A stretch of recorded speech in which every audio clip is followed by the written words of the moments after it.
جنوبی ہند کی معروف بارگاہ درگاہ حضرت سید شاہ چندہ حسینی رحمۃ اللہ علیہ گوگی شریف ضلع یادگیر کے سجادہ نشین حضرت مولانا سید شاہ محمد الحسینی کا آج صبح انتقال ہو گیا ہے۔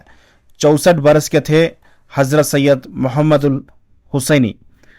الحسینی حیدرآباد کی قدیم دینی درسگاہ جامعہ نظامیہ سے فارغ تھے۔ حضرت سید شاہ محمد الحسینی کے انتقال سے ملی و سماجی حلقوں میں رنج و غم کی لہر دیکھی جا رہی ہے۔ مرحوم حضرت مولانا پروفیسر سید شاہ محمد یوسف حسینی اور حضرت سید شاہ فیض پاشا کے بڑے بھائی تھے۔ پسماندگان میں 2 بیٹے 2 دختران کے علاوہ بیوہ شامل ہیں۔